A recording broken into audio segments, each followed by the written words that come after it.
Bom dia, ou boa tarde ou boa noite, eu não sei que horas você aí do outro lado está assistindo essa gravação, né? Porque eu tô aqui ao vivo num domingo, às 9 da manhã, e hoje é o primeiro domingo do ano, não é isso? Então sejam bem-vindos ao Janeiro das Realizações.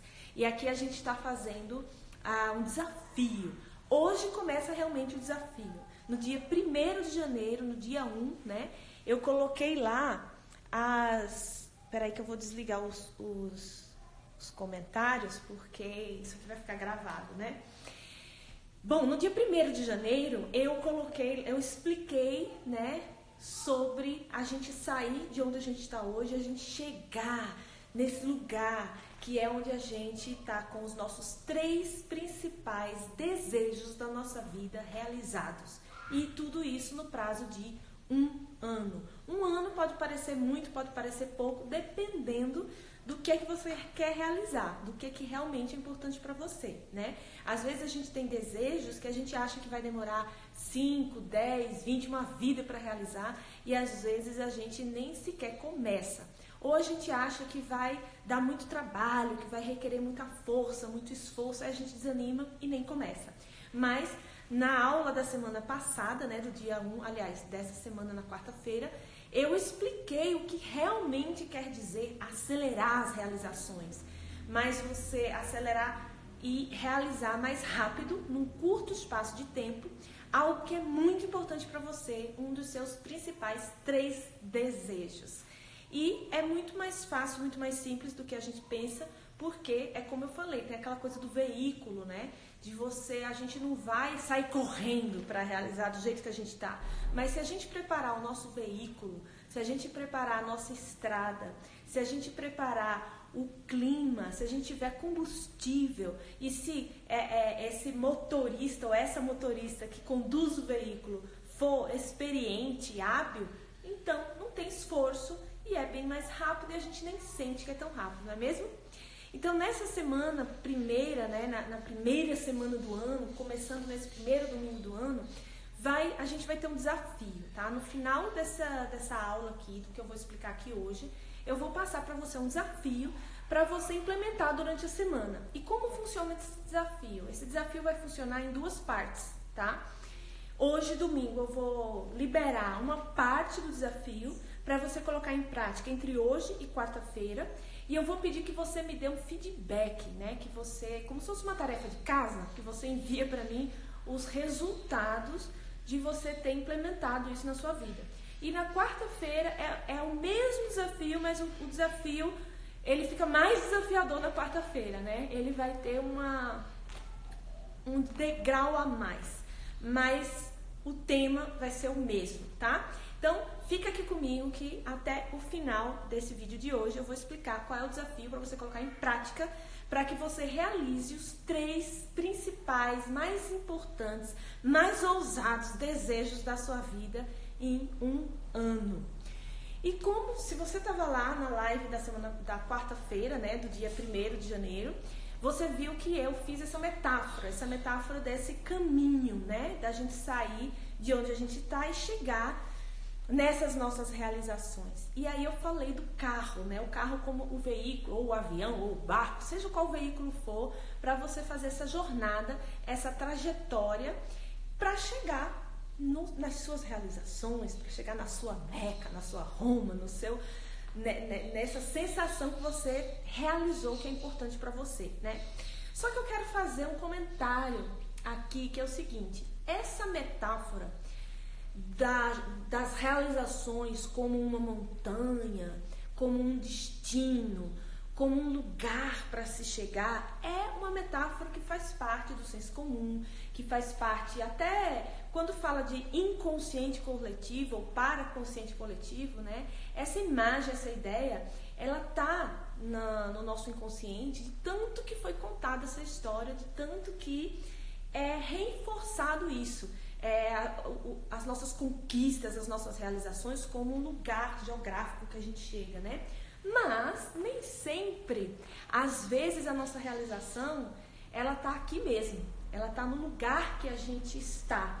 A gente quer viver do jeito que a gente está, sendo quem a gente é, a gente só quer melhorar, a gente só quer ir para uma oitava acima, a gente quer dar um círculo e fazer com que quem a gente é hoje amplie, melhore, a gente quer se sentir melhor, a gente quer esse lugar que a gente está, pode ser a cidade que a gente mora, a casa que a gente mora, a família que a gente tem, a pessoa que a gente é, a gente só quer ampliar isso, melhorar isso.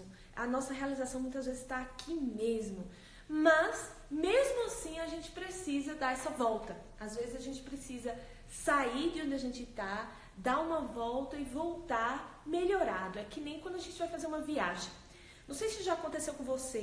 Às vezes a gente sente um incômodo, né? Onde a gente está, na nossa cidade, na nossa casa, e a gente quer viajar. E aí a gente vai numa viagem e o que é que acontece quando chega lá?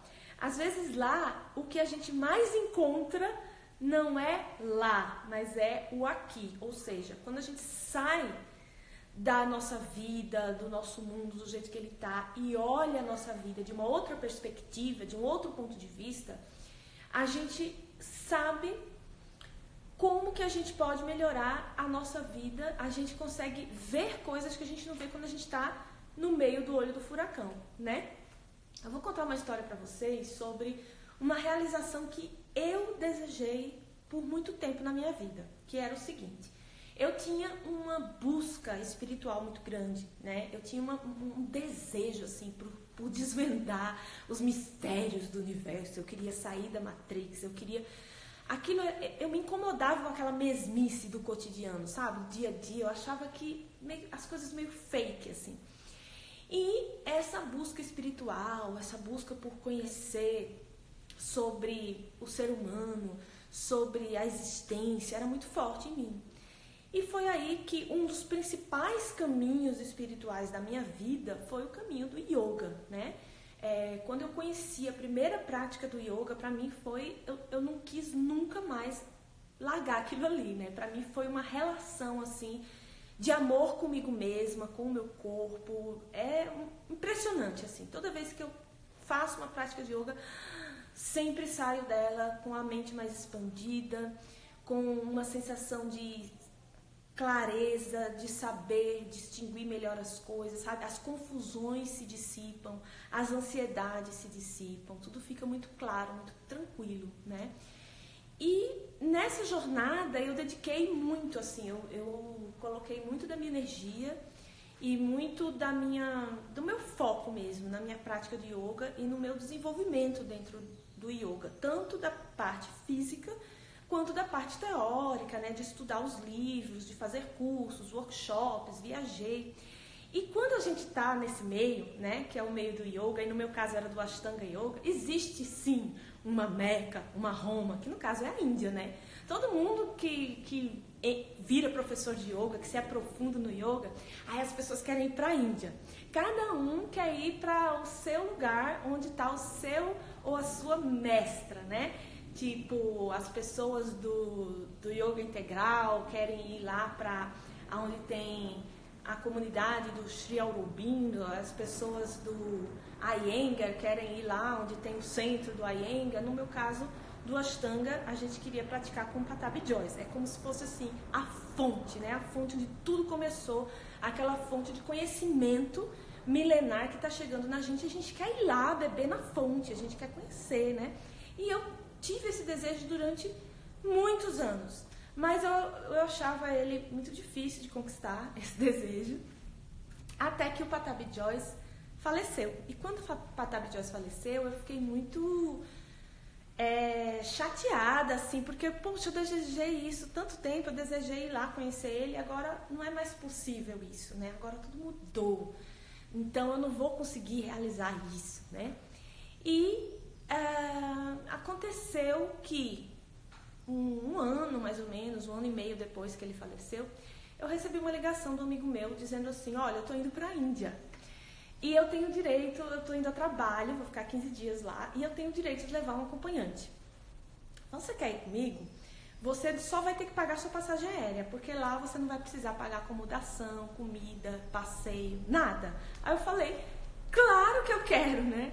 E na época, além de conseguir o tempo de férias necessário para esses 15 dias, eu também consegui uma passagem aérea muito barata. Tipo assim, era um voo fretado e foi muito barato e foi muito tranquilo, assim, a viagem, né? Não tinha muita parada, sabe? Muita troca de voo, eram 2 voos apenas, foi super tranquilo, foi muito legal. E aí eu fui, né, nessa viagem. Só que a viagem não foi do jeito que eu imaginava que seria quando eu fosse para a Índia. Eu achava que quando eu fosse para a Índia, eu ia com meu tapetinho de yoga e eu ia fazer aula de yoga, né? Mas não, acontece que eu fui junto com esse meu amigo, ele estava indo para uma feira do Pacífico de turismo asiático, uma coisa assim, né? Então eu estava lá no meio deles todos, que são donos de operadoras de turismo, né? E a gente chegou até a fazer um circuito budista. Era muito engraçado esse circuito budista, porque os guias, eles vieram perguntar pra mim assim, você é budista? E eu falava assim, não, porque ninguém tava nem aí pra o guia sobre onde Buda se iluminou, a árvore, e eu era a única assim, interessada na história, né? Inclusive no final, quando eles foram entregar a papelada para que os operadores de viagem vendessem aquele destino, eles vieram entregar para mim também, porque eu, às vezes, estava muito mais interessada, né, nos assuntos lá do que os agentes de turismo do mundo, né? Tinha gente de todo lugar do mundo, tinha gente da Rússia, das Filipinas, todos os países. Mas, bem, aí aconteceu uma coisa nessa viagem, que foi o seguinte. Na época, eu trabalhava no consulado americano, né? E lá no consulado, que é uma estrutura bem hierárquica, né? Assim, que tem aquelas hierarquias todas, né? Eu trabalhava na seção consular e aí a gente tem as seções consulares de todos os consulados e embaixadas do Brasil e tem uma pessoa que é tipo assim, o líder de todo o Brasil para essa seção consular, né? E nós estávamos em transição, ou seja, tinha saído a pessoa que estava nessa função e ia entrar uma nova pessoa, que era o Don Jacobson. E aí, eu sabia que ia acontecer essa transição e tal. E aconteceu que quando eu estava lá, viajando na Índia, em Nova Delhi, fazendo turismo, visitando os templos, eu recebi um e-mail da minha chefe, né, dizendo que tinha conseguido para mim uma chance para eu conhecer a embaixada dos Estados Unidos em Nova Delhi. E eu falei, nossa, mas que coisa, né? Eu tô de férias aqui e eu recebi um e-mail do trabalho, mas eu senti que era melhor dizer sim, não dizer não para esse convite, né? Então tá. Ainda bem que eu tinha uma roupa lá, que não era roupa de turismo, né? Uma roupa de trabalho, assim, e fui conhecer. E foi muito interessante essa visita, porque todo mundo que encontrava comigo dizia assim, eles falavam entre eles, ela está trabalhando no lugar para onde o Don Jacobson está indo. Aí eu falava, né? Então, ele já tinha saído da Índia e ele estava indo, né? Ele era um executivo do Departamento de Estado, né? Estava saindo da Índia e estava assumindo essa posição no Brasil. E as pessoas falavam dele com um brilho no olho, sabe? As pessoas faziam questão de mostrar para mim tudo que ele tinha feito. Então me mostraram coisas, fotos na parede das coisas que ele... Então as pessoas ali, elas tinham assim uma admiração por ele, elas tinham um amor por ele, assim, e elas estavam muito agradecidas e muito impressionadas mesmo com tudo que ele tinha feito na gestão dele, no tempo que ele ficou lá na Índia, né? E elas adoravam, né? E eu fiquei muito curiosa com aquilo. Eu falei, nossa, esse cara, né, que todo mundo fala dele e tal. E aí, quando eu voltei para o Brasil, eu mandei um e-mail para ele, disse que eu tinha ido na Índia, disse o que as pessoas tinham falado, que para mim seria um prazer trabalhar com ele, né, tal. E realmente, durante o tempo que eu trabalhei perto dele, ele me ensinou muito sobre liderança. Ele é um cara, assim, expert realmente em liderança, né? Ele é até autor de um blog dentro do Departamento de Estado, um blog não, um site justamente sobre liderança, é o leaders.org, se vocês quiserem olhar, tem muito material lá interessante. E para mim foi um grande privilégio trabalhar com ele, né? E o que é que eu aprendi? né, trabalhando com ele? Primeiro, é importante a gente ver essa presença, né, da pessoa quando ela entra no ambiente. Você vê que dá para sentir quando a pessoa está engajada. O que é uma pessoa engajada? A pessoa desengajada é uma pessoa que entra no ambiente, mas ela está preocupada com as coisas que estão dentro da cabeça dela, ela está preocupada com a agenda, está preocupada com outras coisas. A pessoa engajada é aquela pessoa que entra e ela percebe o ambiente, né? Você vê que os olhos dele sentiam todo o ambiente, né? É aquele tipo de pessoa que quando marca uma reunião com você, você entra na sala, ele não está olhando no celular, ele não está falando com outra pessoa, ele não está checando as horas, mas você tem a sensação de que só existe você no mundo. Porque ele olha para você de um jeito que ele está ali com toda a atenção para você. Você tem uma conversa com ele e tempos depois ele lembra daquela conversa, ele pensou em você, ele te traz soluções, né? Uma pessoa que, apesar de viajar muito, tá sempre com aquela, sabe, aquela malinha de avião de um lado para o outro, mas quando ele entra no ambiente, ele não passa uma sensação de que está cansado ou de que está estressado, não reclama, não fala nada, mas ao contrário, é uma pessoa que chega e você sente que essa pessoa está tranquila emocionalmente, que aquela pessoa está embasada, enraizada, né? E quando a gente conhece uma pessoa assim, a gente acha que a pessoa é assim, tipo, ele é assim, mas nem todo mundo é assim. A gente pensa que aquilo ali é tipo um dom que vem do nascimento, né? Mas justamente quando a gente vai estudar sobre liderança, ou sobre alta performance, ou sobre como você acelerar suas realizações, a gente percebe que isso é desenvolvido, que é uma escolha. A gente pode escolher desenvolver, né, essa musculatura, essas habilidades. E eu tive sede de conhecimento perto dele, né? Eu queria aprender muito sobre tudo que ele tinha para ensinar. E às vezes ele passava para nós, né, alguns textos para a gente ler, ele indicava coisas para a gente conhecer, e tinha gente que não dava muita atenção para aquilo. Eu acho que quando a gente está num ambiente de trabalho, que o chefe, né, dá alguma coisa para a gente estudar, muita gente finge que está estudando, ou muita gente acha que aquilo ali é só só para puxar saco do chefe. Mas poucas pessoas realmente vê uma oportunidade naquilo de crescimento pessoal de verdade. E o material que ele passou e, assim, as atividades que ele fazia para ensinar sobre liderança, para mim, fez muita diferença no meu desenvolvimento pessoal, né? Para citar alguns exemplos, você já deve ter ouvido falar de liderar pelo exemplo, né? Que não é liderar dizendo e esperando que os outros façam o que você está dizendo, mas você ser a incorporação daquilo que você está falando. Você ser, você viver, implantar na sua prática aquilo que você está falando para as pessoas, né? Isso se chama liderar pelo exemplo. E ele batia muito nessa tecla, ele ensinou muito pra gente. E ele era o exemplo, realmente, de tudo que ele ensinava, né? Outra coisa que ele batia muito na tecla era que ser líder não é necessariamente você ser líder de outros, mas ser líder na sua essência, em primeiro lugar, a gente precisa ser líder da gente mesmo. A gente saber se liderar. A gente saber liderar as nossas tarefas. Só aí a gente vai ser esse exemplo de como liderar para uma. E a outra coisa que ele mostrava, né, que ele ensinou, era justamente sobre contar histórias.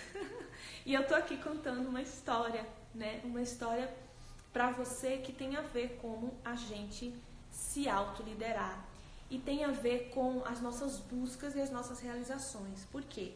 Porque depois de conhecer ele e depois de aprender muito com ele, sabe o que foi que eu senti? Eu senti assim, eu queria ir para a Índia, né? Eu desejei ir para a Índia conhecer um guru, né? Que era o Patabi Jois do Ashtanga Yoga, um guru do yoga.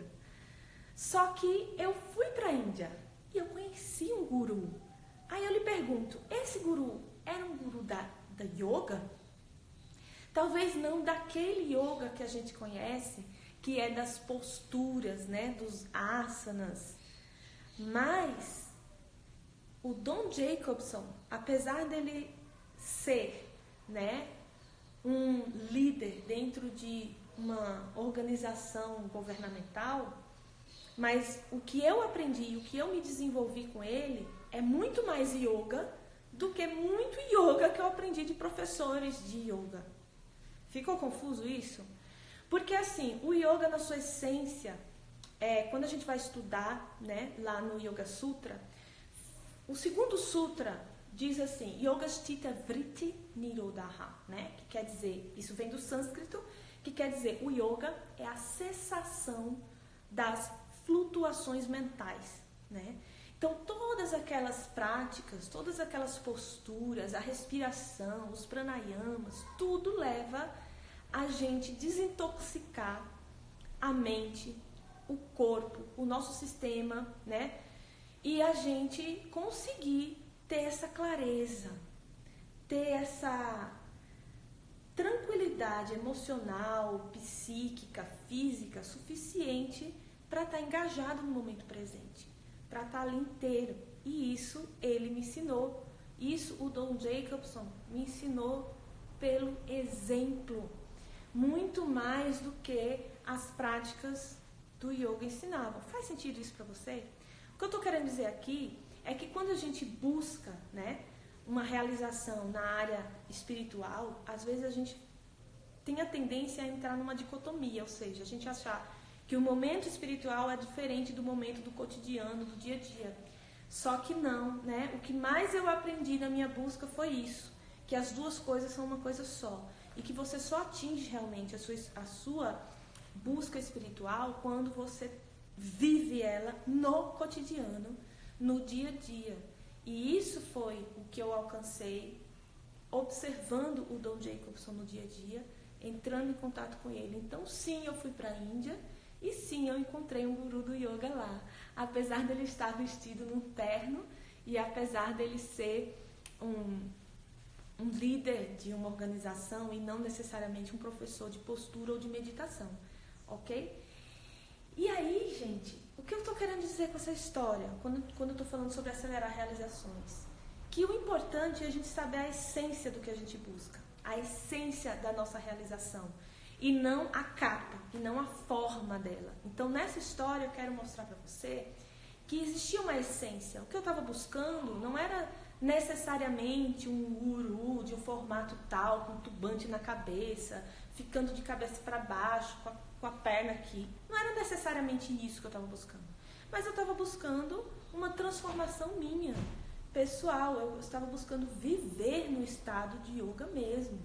E aí, a forma como esse conhecimento chega para mim, porque o guru, na verdade, não é o formato, mas é aquilo que faz a gente realmente internalizar um aprendizado, um conhecimento.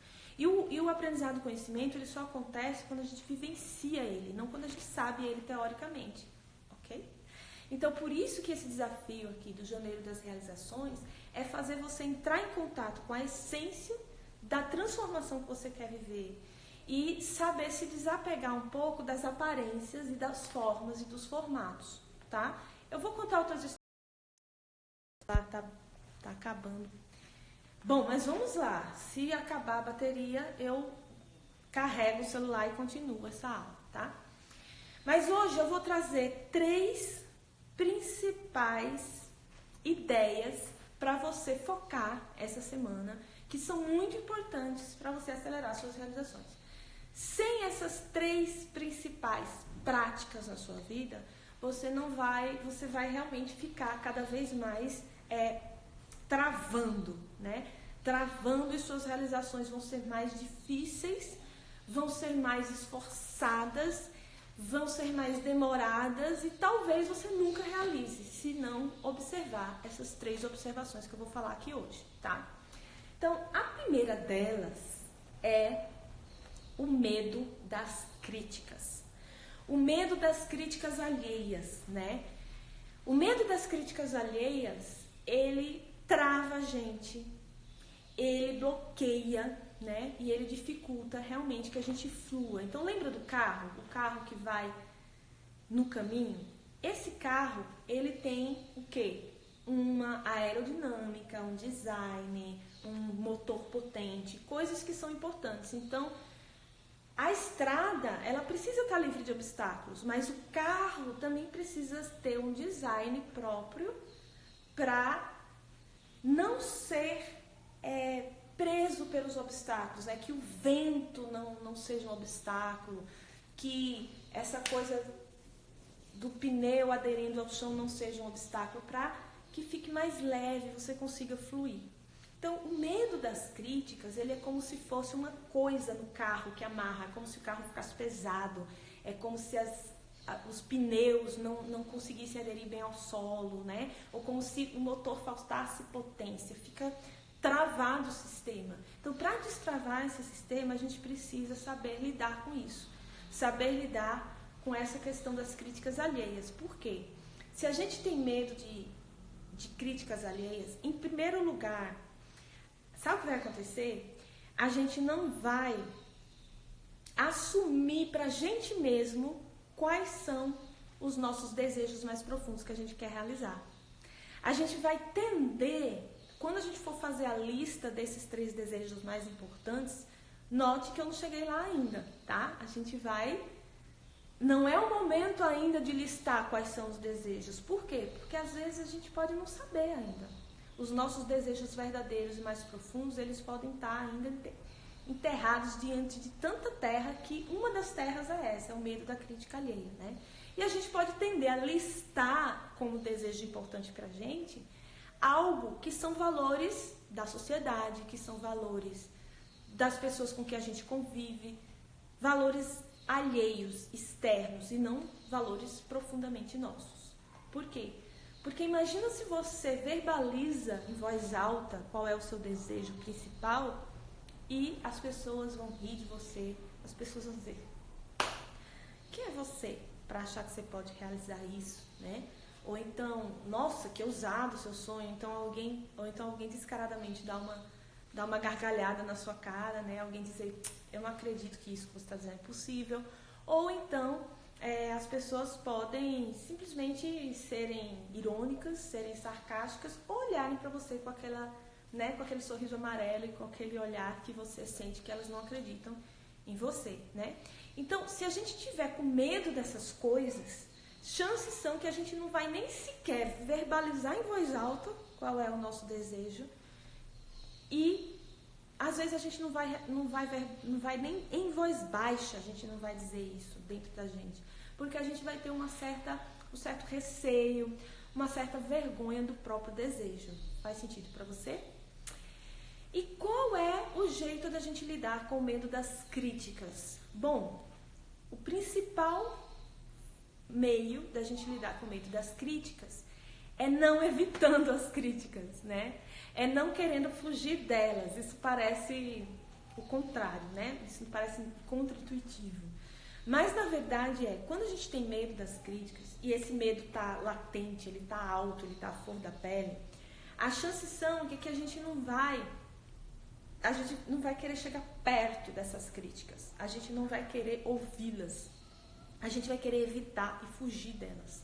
E quanto mais a gente quer evitar e fugir, mais elas dominam a gente. Mais longe a gente vai ficar das nossas realizações. Então, o que é que a gente precisa? A gente precisa ter consciência de que as críticas estão aí, que elas são reais, elas existem, vão sempre existir, faz parte do processo. E só quem não é criticado é quem não realiza nada. Quem não faz nada é quem não recebe críticas. Mas qualquer pessoa, a pessoa pode querer realizar a coisa melhor do mundo, mais inteligente do mundo, assim, que seja de super contribuição para o mundo, que seja do bem, super do bem. Ainda assim, essa pessoa vai receber fortes críticas. E críticas de todos os tipos. Não só críticas em relação ao seu trabalho, à sua eficácia, à sua competência, mas críticas em relação à sua pessoa, críticas pessoais mesmo, né? Tem um TED muito legal da Brené Brown, né, que ela fala sobre vulnerabilidade, que tem um TED, eu não sei se é o da vulnerabilidade ou se é um outro, mas ela conta uma história de uma vez que eu não lembro se foi um livro que ela publicou, ela colocou no mundo alguma arte dela, né? Não sei se era uma pesquisa, um livro, alguma coisa. E quando aquilo foi publicado, que ela foi ler os comentários embaixo, ela disse assim, eu me espantei porque eu até esperava críticas do meu trabalho, mas eu não esperava críticas que me ferissem pessoalmente. Ela disse que tinha comentários lá do tipo assim, nossa, ela deve ser uma péssima mãe. Para ela trabalhar tanto assim, imagina como que ela está cuidando dos filhos dela. Coisas assim que não tinha nada a ver, né, com a atividade profissional, mas as pessoas estavam criticando ela como mãe, sem nem saber, sem nem conhecer. Então, se a gente se a gente quiser evitar que isso aconteça, então essas coisas elas vão estar dominando a gente. A gente precisa, ao contrário, se abrir para elas, né? A gente precisa saber que elas vão acontecer e esperar por elas, né? E saber lidar com elas de uma forma não pessoal, né? A maioria das pessoas, quando elas estão criticando, elas não estão criticando uma pessoa. Muitas vezes elas estão expondo medos delas próprias, né? Muitas vezes elas é a forma que a mentalidade delas funciona. E a gente precisa saber que aquilo é delas, né? E não da gente. Tem até um ditado, né? Um ditado não, é uma citação famosa que diz que aqueles que criticam são os que estão na arquibancada. Porque quem está lá na arena, suando, derramando sangue, né? Esses aí não tem nem tempo para criticar, né? Quem está fazendo alguma coisa, quem está realizando alguma coisa. Quem está no seu palco, quem está fazendo, está preocupado com a sua arte, com a sua obra de arte. Não está preocupado com o que os outros estão fazendo. Eu não sei se vocês já viram um vídeo do Clóvis Barros Filho, né? Ele falando sobre essa diferença da vida ativa e da vida reativa. E ele diz, né, que o ativo ele tá lá, ele tá fazendo a sua arte, é como um artista que está em pleno momento de criatividade, em pleno momento de inspiração e colocando toda a sua arte naquela tela, né? E quando que o reativo é aquele que olha de longe e que não se sente capaz de realizar algo e ele começa a anotar critérios. Tipo assim, não, eu acho que isso aqui não foi muito bom. Eu acho que... Então, essa pessoa que está fazendo critérios e críticas, realmente ela não está realizando. Então, se a nossa realização, se a nossa arte, se a nossa expressão no mundo for realmente importante para a gente, é importante que a gente priorize isso, que isso seja mais importante para a gente do que o medo das críticas. Só que a boa notícia qual que é? Isso é uma prática. Isso não é uma coisa que a gente nasce com ou não nasce com. Tipo assim, ou eu tenho medo das críticas ou eu não tenho medo das críticas. Não. Isso é uma coisa que a gente começa a perceber que é importante a gente trabalhar, se a gente quer realizar. E a gente vai começar a colocar em prática isso. Colocar em prática, exercitar, entrar em contato com as críticas e fazer com que elas sejam algo mais natural pra gente. E que a gente conviva com elas, e que a gente abrace elas, ao ponto em que elas não nos dominam mais, ao ponto que elas ficam menorzinhas, que elas não nos impactam tanto. Claro que elas vão sempre impactar, né? Quem é que não vai ficar impactado? Mas é um impacto menor, é diferente, né? Alguém te dá um soco que te nocauteia, que você cai no chão, você não consegue mais levantar, e alguém te dá um tapinha assim que você segue adiante mesmo assim. Então vamos transformar esse medo da crítica, que ele deixe de ser um soco nocauteador e ele passe a ser um tapinha de leve.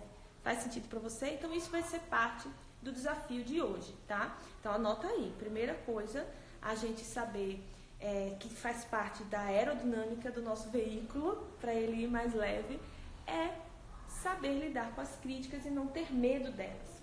Agora vamos para a segunda coisa, que tem a ver com essa questão do medo das críticas, que é o desejo de agradar, né?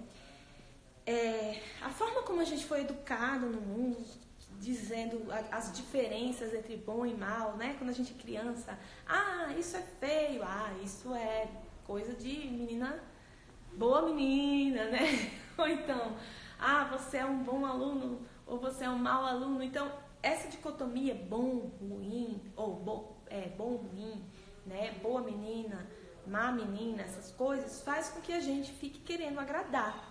Isso é uma coisa bem assim do ser humano mesmo, né?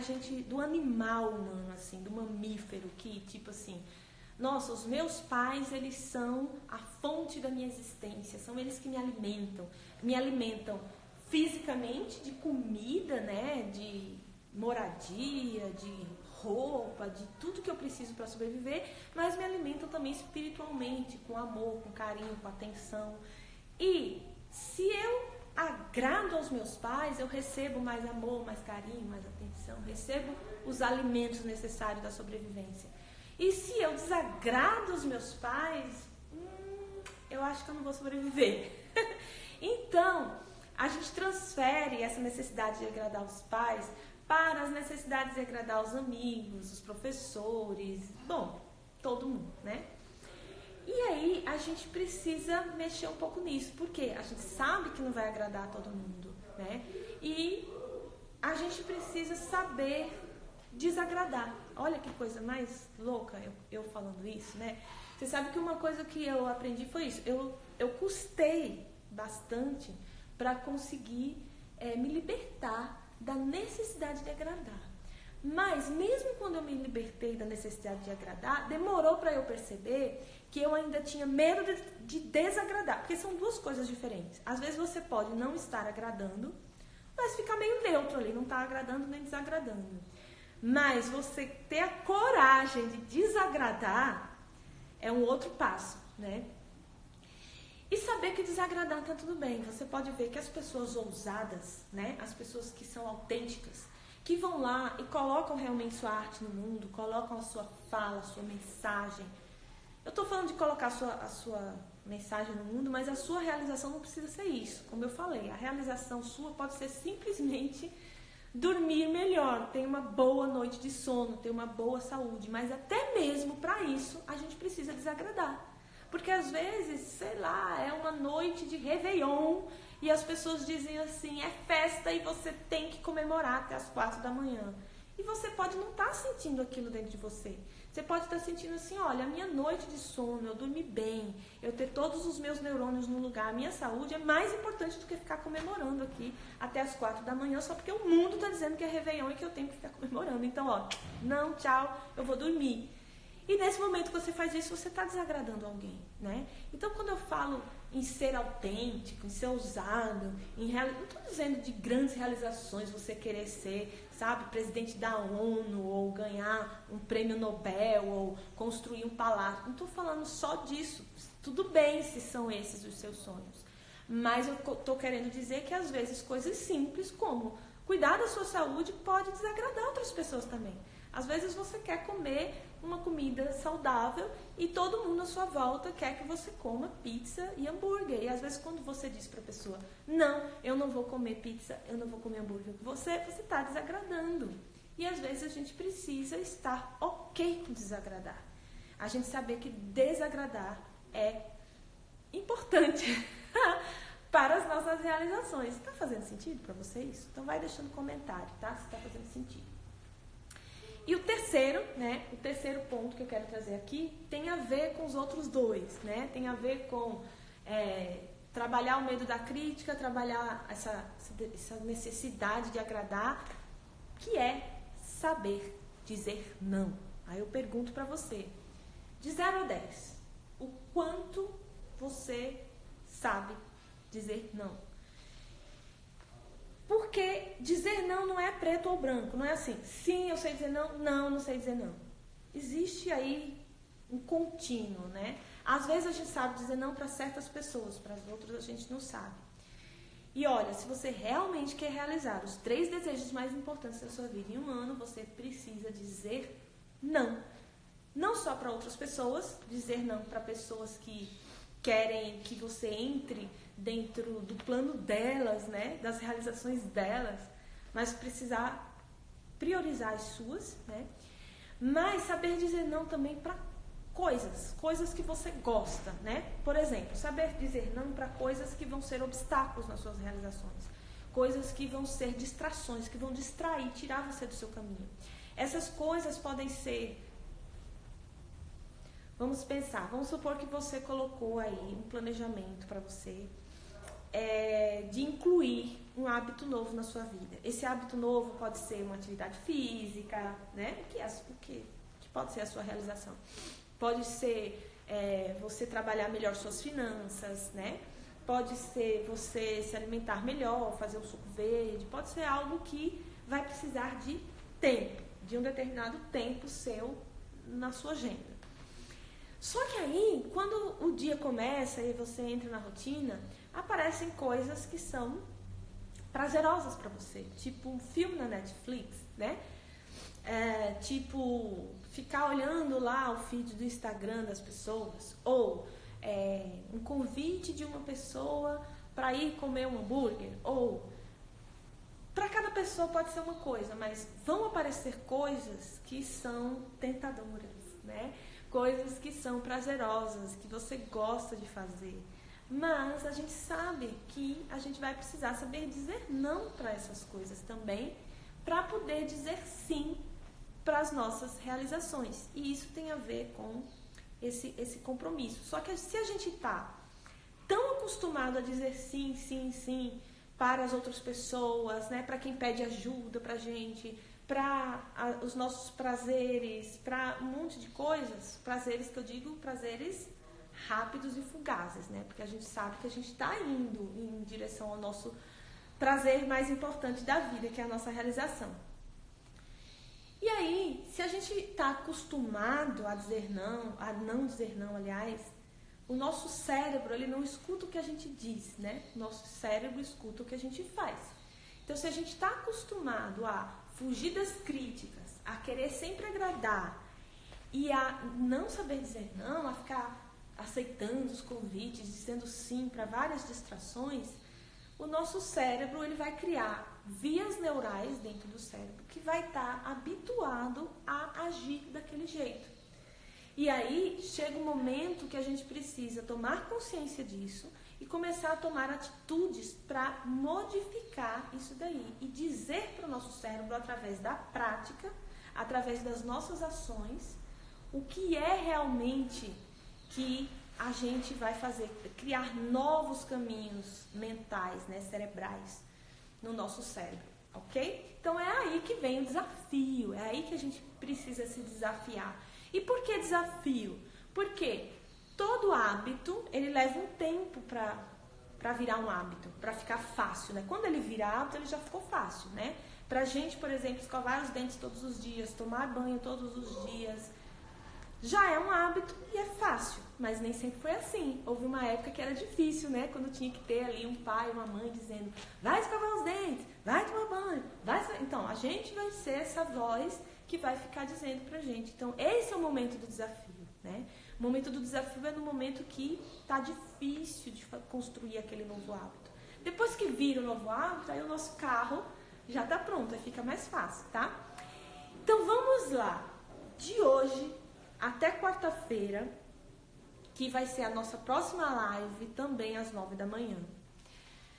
Qual é o principal desafio? O desafio é apenas observar, tá? Não vai adiantar eu dizer para você começar a fazer essas coisas se você nem sequer observa o que é que você está fazendo. Então, você vai observar essas 3 coisas que eu falei. Eu falei sobre ter medo de críticas, sobre ter desejo de agradar as outras pessoas e sobre não saber dizer não, né? Então, eu quero que você se observe. Hoje é domingo, a gente tem hoje e domingo o dia inteiro, segunda e terça-feira, esses 3 dias, tá? E aí, você vai colocar pra mim lá no Telegram, né? Que eu vou dar as orientações lá no Telegram para quem se inscreveu para esse desafio das realizações. Você vai dizer para mim o que foi que você observou, né? Então, toda vez que você se pegar evitando de fazer algo para não receber críticas, ou fazendo algo ou dizendo algo que não é a sua profunda verdade, com medo de críticas, né? Quando você estiver fazendo coisas ou tomando atitudes, até mesmo fazendo caras, né? Às vezes a gente não tá gostando, mas a gente faz cara de paisagem, ou finge que tá gostando para agradar, né? Às vezes a gente conta uma mentirinha. O que é contar uma mentirinha? É tipo assim, você tá querendo ir dormir, ou você tá querendo ir fazer faxina na sua casa, ou você tá querendo ir viajar, você tá querendo fazer outra coisa, você não quer fazer aquela coisa que aquela pessoa tá te convidando, né? E aí, pra agradar, você inventa uma desculpa, né? Você diz assim, eu não vou com você nesse lugar porque eu tenho um compromisso muito importante de trabalho, às vezes você não tem nenhum, você quer somente dormir mesmo, você quer fazer outra coisa. Então, praticar desagradar mesmo, para que você esteja na sua verdade, tá?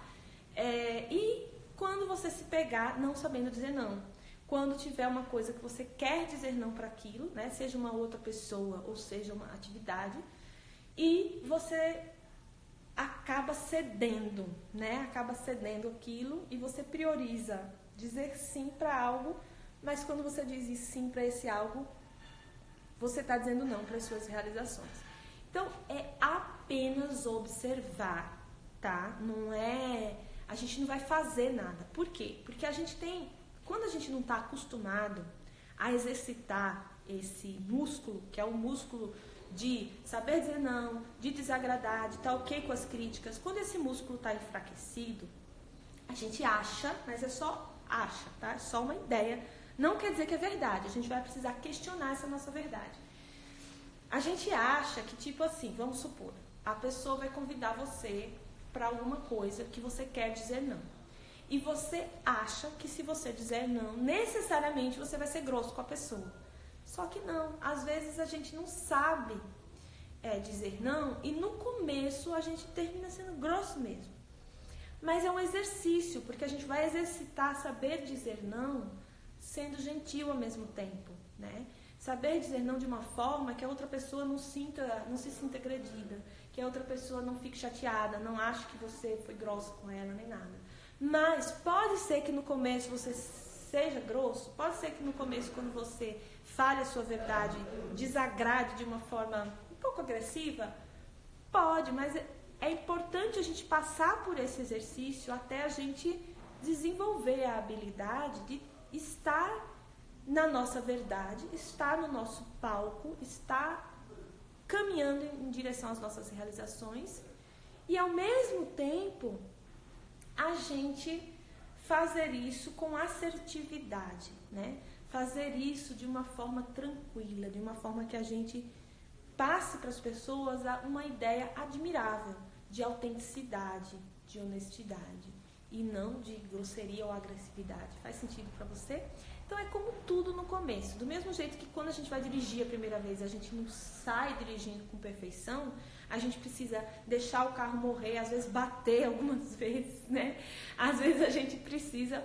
Faz parte. Se a gente nunca se arriscar, né? Sair dirigindo por aí. E eu, quando comecei a dirigir, nossa, eu errava tantos caminhos, às vezes eu não sabia, sabe, dar curva em certos lugares, aí ia lá na frente, fazia um retorno enorme, mas depois a gente aprende, aquilo vira uma habilidade. Mas a gente precisa passar por esse momento de aprendiz para poder chegar na habilidade, ok? Então, vamos lá. Voltando para o desafio, qual é? O desafio é observar e tomar nota. Tome nota, observe por você como é que você está reagindo, né? Com as pessoas, com as atividades. E toda vez que você perceber, é só uma percepção, tá? Não precisa mudar. Também não se julgue, não precisa se julgar, não precisa se culpar, não precisa se etiquetar. Eu sou uma pessoa que tem muito medo de crítica. Eu sou uma pessoa que fica querendo agradar. Não precisa dessas etiquetas. Todo mundo tem isso em